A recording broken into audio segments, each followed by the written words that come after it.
Assalamualaikum Bu Yatmi. Waalaikumsalam Bu Yuni. Bagaimana Bu Yatmi kabarnya hari ini? Alhamdulillah kami sehat semuanya. Alhamdulillah nih Bu, ini sebelumnya saya minta izin dulu. Ini terkait kehadiran saya di sini. Itu saya terkait ketugasan saya di PDP kegiatan CPD saya. Saya diberi tugas untuk melakukan wawancara dengan Bu Yatmi selaku Kepala Sekolah SD Negeri Genteng 1, itu terkait pengambilan keputusan yang berbasis nilai-nilai kebajikan sebagai seorang pemimpin. Ngaten gitu. Iya. Nah, niki langsung saja ya Bu ya. Siap. Ya. Nah, ini terkait dengan ketugasan saya ini ya Bu. Pertama saya ingin bertanya, selama Ibu menjabat sebagai kepala sekolah, tentunya Ibu pernah membuat keputusan-keputusan di dalam kepemimpinan Ibu seperti itu. Nah, di dalam pengambilan keputusan itu, pernahkah Ibu dihadapkan pada dua hal yang menjadi pertimbangan untuk memutuskan suatu masalah, dan kedua pertimbangan itu nilainya sama-sama benar dan sama-sama berat?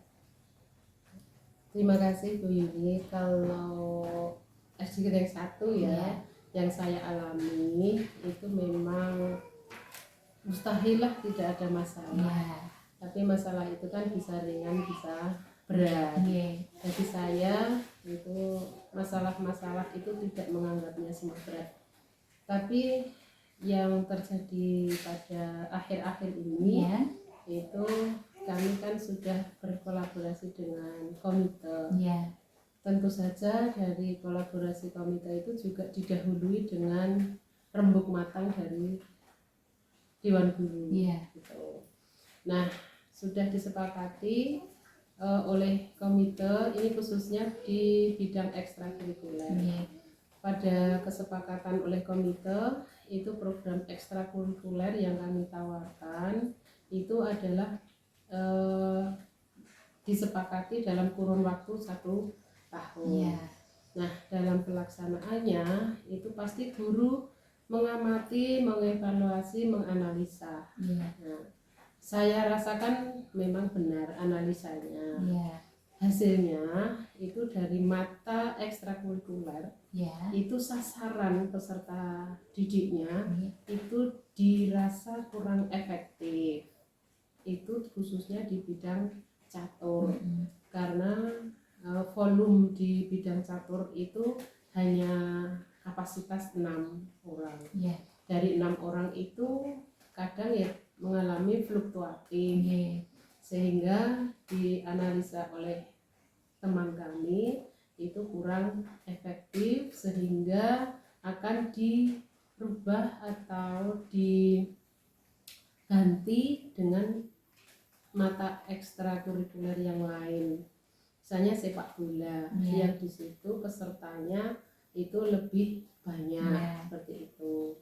Nah, hal seperti ini kami pun juga, walaupun ini benar, itu kami pun juga tidak bisa serta-merta merubahnya, karena awalnya yang membuat keputusan itu adalah bersama-sama dengan komite. Sehingga ada hasil analisa seperti itu perlu saya bawa ke forum komite. Nah, setelah itu saya bawa ke forum komite, akhirnya komite juga menanggapinya bagus gitu. Tetapi komite itu sendiri menanggapi biar dulu berjalan 1 periode. Kalau ada hasil analisa seperti itu sebagai evaluasi, nah nanti akan diterapkan di periode berikutnya. Hasilnya seperti itu, terus kami kembali itu mengkomunikasikannya kepada teman untuk SD Genteng 1. Itu masalah ke internal lagi. Ngaten Bu Yuni. Jadi hal-hal yang dilakukan Ibu tadi sebelum akhirnya memutuskan itu berarti Ibu melakukan kolaborasi dulu ya, betul. Menghimpun pendapat dari rekan-rekan di sekolah tadi, kemudian juga melibatkan komite sekolah. Betul. Terus ini Ibu di sini sudah bisa membedakan belum? Ini tuh ada hal yang bersinggungan dengan dilema etika atau rujukan moral seperti itu, Ibu sudah bisa membedakan? Insya Allah bisa. Yang masing-masing kubu istilahnya itu kalau yang bersinggungan dengan dilema etika itu mengenai hasil analisanya tadi, kemudian kita komunikasikan, kemudian hasilnya kita akan menjadi solusinya. Akhirnya karena semua itu benar, kami juga menghargai dari keputusan komite yang telah dilaksanakan dalam perjalanan di tengah-tengah periode. Kemudian yang bersinggungan dengan etika moral itu kami tetap pakai acuan pada regulasi yang berlaku, sehingga nanti tidak berefek pada pelaksanaan program-program yang ada di SD Genteng 1. Karena yang bersinggungan dengan apa tadi, etika moral itu kami merasa bahwa pelaksanaan program khususnya kegiatan ekstrakurikuler itu untuk mandiri, pemberdayaan sumber daya yang ada di Genteng 1 itu merasa belum mampu, sehingga harus mendatangkan narasumber dari luar. Kami kapasitas untuk melatih drum band misalnya, itu dari guru-guru masih harus belajar gitu. Maka kami harus mendatangkan narasumber dari luar.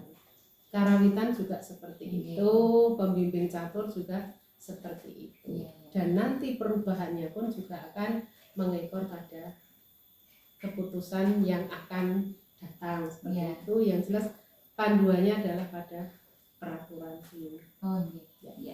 Terus ini Bu, adakah langkah-langkah yang Ibu lakukan dalam pengambilan keputusan itu sehingga bisa membuat Ibu yakin bahwa keputusan yang saya ambil ini adalah keputusan yang paling tepat begitu?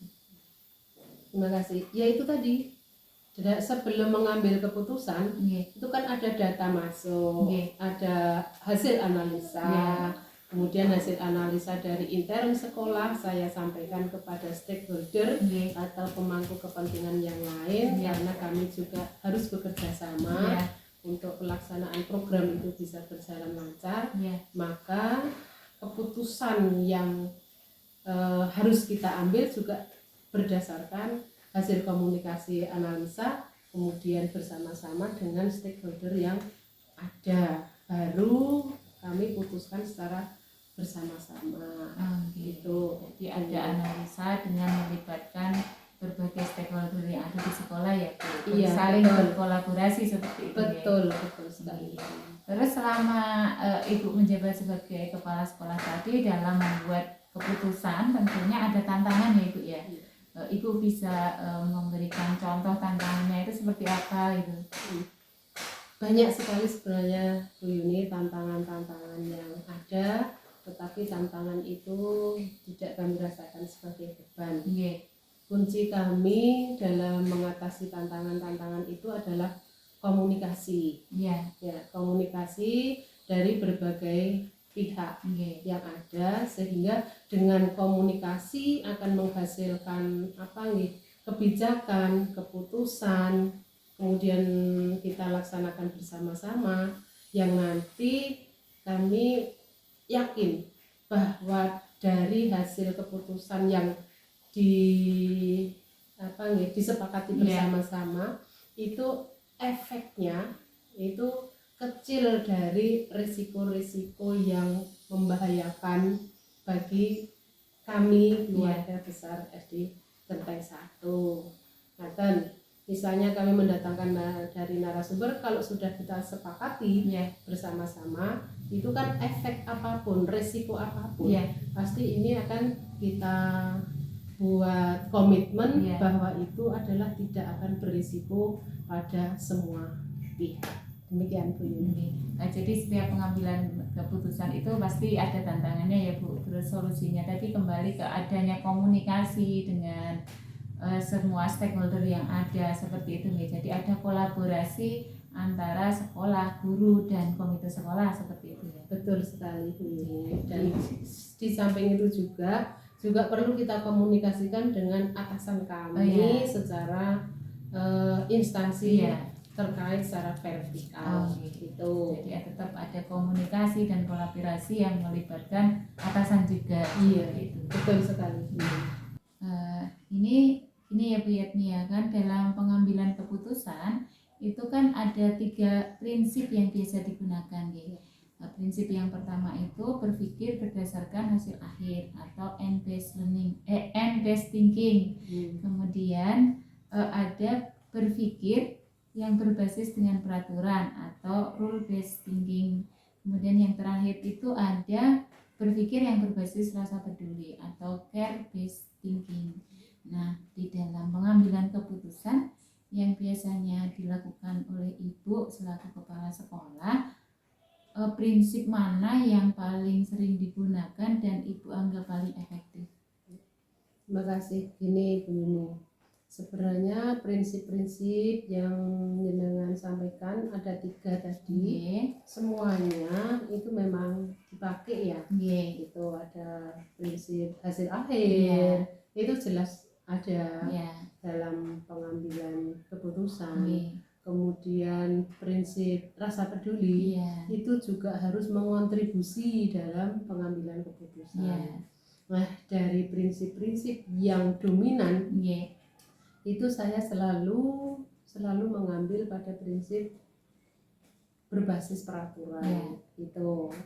Karena kalau sudah ada kontribusi dari hasil akhir, kemudian rasa peduli itu sebagai bumbu-bumbu dalam melaksanakan sebuah keputusan agar tidak bertabrakan dengan aturan yang basis aturan itulah yang mendominasi pada suatu keputusan, sehingga keputusan itu akan berjalan seiring sejalan dengan hasil akhir. Misalnya kami komunikasi dengan teman, kemudian stakeholder, hasil akhirnya akan mengkontribusi pada peraturan yang akan kita lakukan, termasuk dari prinsip rasa peduli. Dan sehingga dengan peraturan dibumbu dengan 2 prinsip yang lain itu akan berjalan lebih aman dan nyaman, sehingga pelaksanaan program itu akan mudah tercapai atau terlaksana. Seperti itu. Jadi dari ketiga prinsip ini tadi, kalau boleh saya simpulkan, ketiga-tiganya pernah dipakai itu ya Bu. Tapi yang paling dominan adalah prinsip yang berbasis peraturan. Seperti itu ya.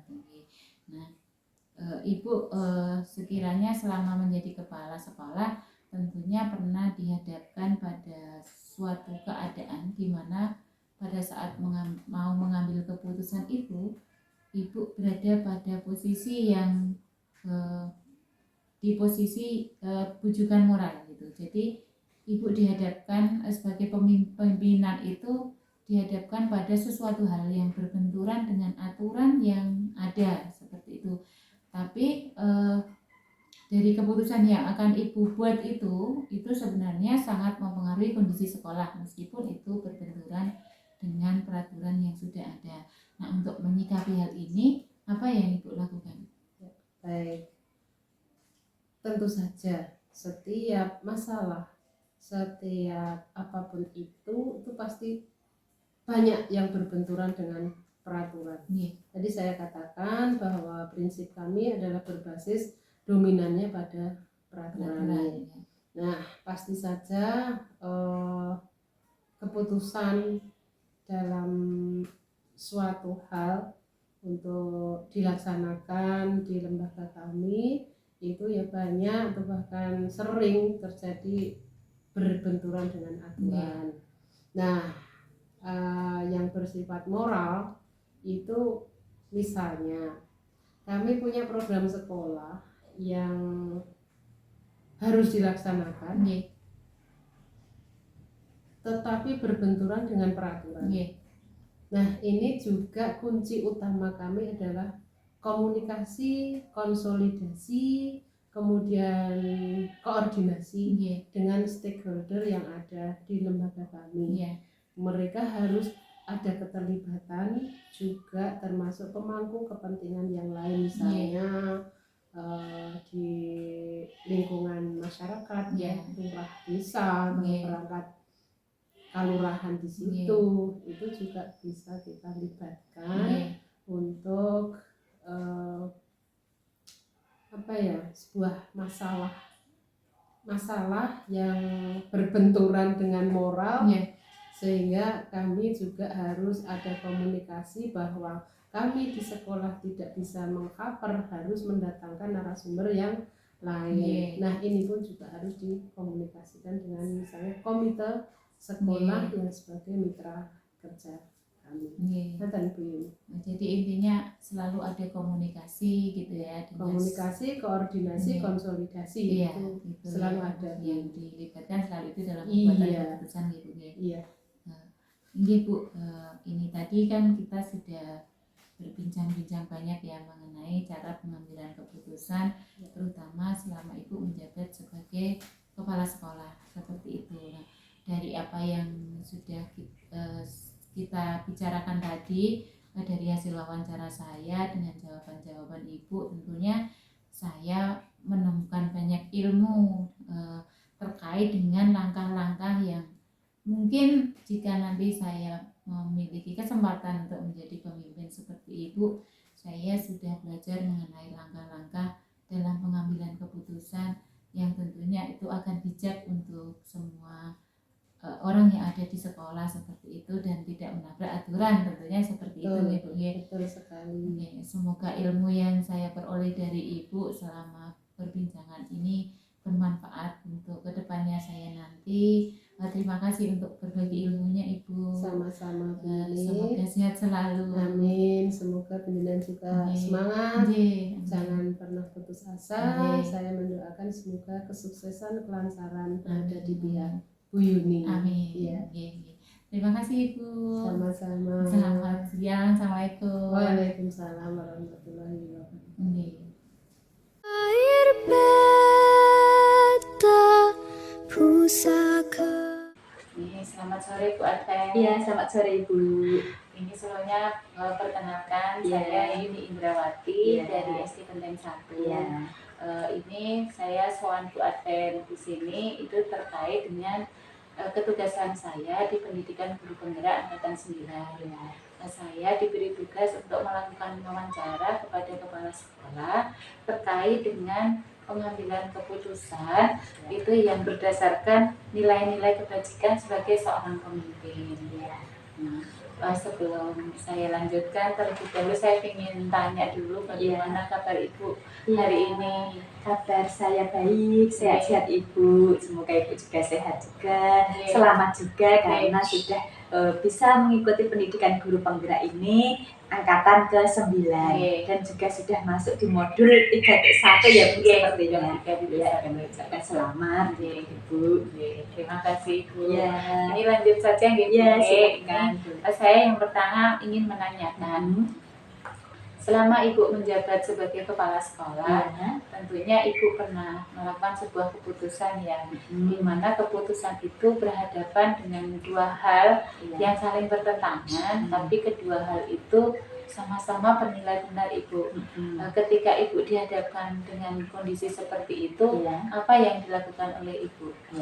Ya tentunya sebagai kepala sekolah itu sebagai pemimpin dalam suatu institusi itu pasti ada suatu permasalahan yang mungkin di situ kita dihadapkan di suatu permasalahan yang benar dan benar. Seperti itu memang berat bagi seorang pemimpin untuk memutuskan harusnya bagaimana ya. Nah, maka dari itu yang saya lakukan mengambil skala prioritasnya. Kira-kira dari suatu permasalahan itu mana toh yang bisa kita selesaikan terlebih dahulu, walaupun itu sama-sama benar, itu mana yang akan kita lakukan terlebih dahulu atau kita ikuti terlebih dahulu. Nah, atau mungkin kita yang penting bagi sekolah kita itu sebenarnya apa dulu. Nah, mungkin seperti itu. Jadi pertama skala prioritas. Yang kedua, nanti kita berdiskusi dengan guru-guru yang lain juga, berdiskusi atau bermusyawarah dengan guru yang lain, terutama dengan guru senior juga. Kira-kira kalau seperti ini baiknya bagaimana, sehingga nanti keputusan yang diambil itu bukan keputusan yang salah, tapi keputusan yang benar-benar nanti menguntungkan bagi semuanya, bagi sekolah maupun bagi yang pihak lain yang mungkin juga terlibat atau mungkin membutuhkan itu tadi penyelesaian permasalahan itu. Jadi ada skala prioritas dan melibatkan rekan untuk berdiskusi ya Bu ya. Itu selain itu kira-kira sebelum mengambil keputusan itu hal apa yang dilakukan oleh Ibu? Yang pertama yang saya lakukan, saya akan melihat kira-kira itu nilainya benar, yang ada di suatu permasalahan itu masuk di benar-benar atau benar salah.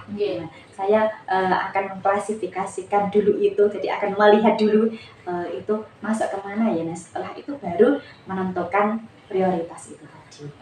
Jadi Ibu sudah bisa membedakan antara mana yang termasuk dilema etika dan mana yang termasuk kejujuran moral, sudah paham ya Bu ya? Seperti yang kita ketahui, untuk dilema etika ini kan yang benar-benar. Nah, kemudian yang kita harus pilih salah satu dari yang benar-benar itu tadi.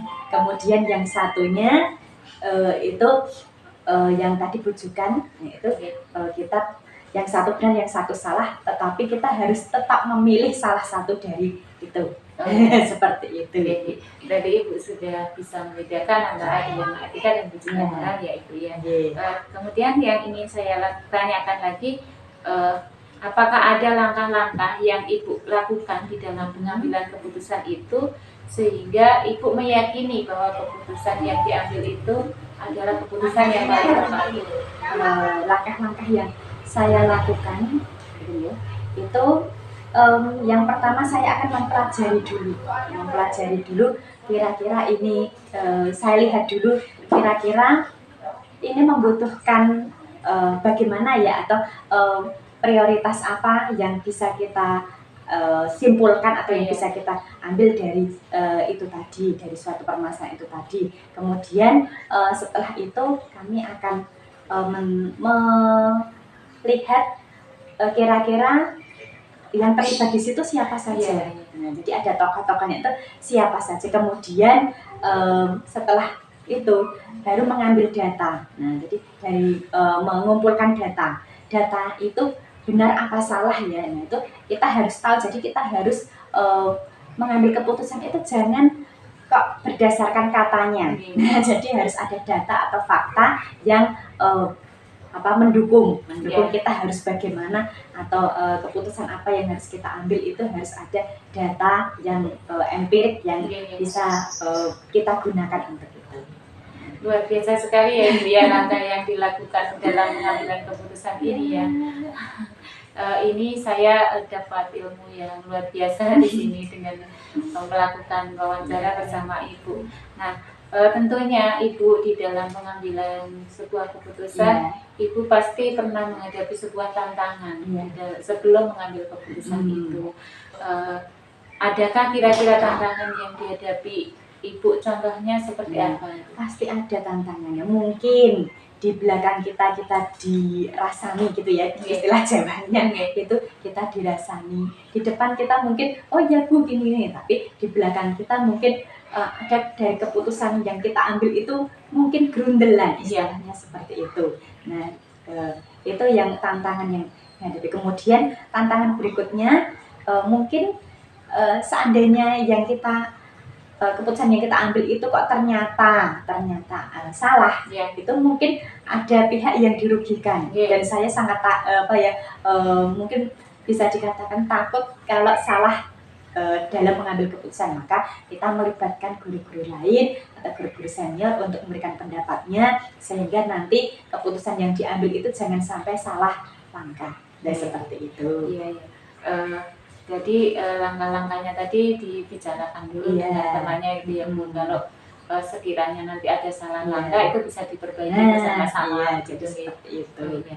Dan kita terbuka, Iya. kita jangan sampai nanti istilahnya otoriter Iya. ya sebagai pemimpin kok tidak mau mendengarkan kritik dan saran. Nah, kita tidak seperti itu, kita terbuka karena dalam suatu institusi atau sekolah gitu Iya. yang saya pimpin, yang kita pimpin, dan itu kita mengutamakan kerjasama. Iya. Nah, kerjasama, duduk bersama, jika ada permasalahan itu kita selesaikan secara bersama-sama, secara musyawarah dan kekeluargaan. Iya. Seperti Nah, itu. untuk kepentingan bersama Iya. ya, jadi dibicarakan secara Iya. bersama-sama. Nah, sebisa mungkin jangan sampai misalnya ada suatu permasalahan, jangan sampai nanti keluar gitu ya. Iya. Keluar, tapi kita bicarakan dulu, kita selesaikan dulu secara intern dalam satu sekolah. Karena itu masalah ini sekolah, Oke. jadi diselesaikan di Iya. sekolah seperti itu ya Bu. Iya, betul sekali.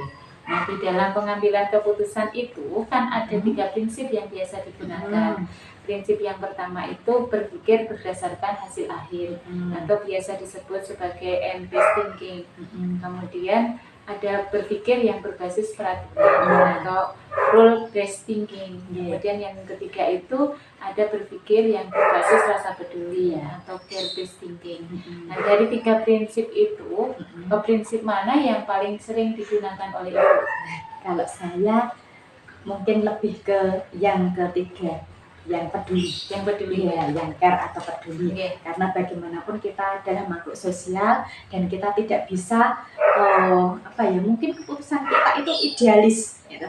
Idealis terlalu terlalu idealis, terlalu ini. Tapi kita juga harus mempertimbangkan yang ada di sekitar kita. Iya. Bagaimana dengan anak buah kita, atau mungkin bukan anak buah, istilahnya apa ya, teman-teman kita. Iya, Nah, teman-teman kita itu bagaimana? Nah, mungkin kita lebih ke situ. Nah, itu yang pertama. Kemudian seandainya ini ada urutannya ya Bu, itu yang pertama itu. Kemudian yang kedua itu berbasis akhir tadi. Nah, kemudian yang ketiga baru yang tengah tadi yang berbasis peraturan. Ya, bukannya kita kok tidak sesuai dengan peraturan atau apa, bukan seperti itu, tapi menurut saya memang secara prakteknya itu kita juga harus melihat yang itu tadi, care itu tadi. Jadi kepedulian dulu, kemudian hasil akhir, setelah itu baru ke itu tadi yang peraturan. Jadi ada kebijakan khusus mungkin ya untuk menghadapi peraturan-peraturan yang ada seperti itu ya Bu ya. Terus ini Ibu kan tentunya juga sudah pernah dihadapkan pada suatu keadaan yang berupa rujukan moral, di mana Ibu harus mengambil keputusan, sedangkan keputusan itu bertabrakan dengan aturan yang ada. Seperti itu. Untuk mengatasi hal seperti ini, kira-kira apa yang dilakukan oleh Ibu? Untuk melakukan rujukan moral, nah ini juga sering sekali sebenarnya mengalami seperti itu. Nah, ini memang kadang bertentangan dengan hati nurani kita. Kita pengennya itu seperti ini loh, pengennya itu idealnya itu memang seperti ini. Tapi karena suatu hal, ada faktor lain sehingga kita harus mengambil keputusan yang sepertinya tidak sesuai dengan hati nurani kita.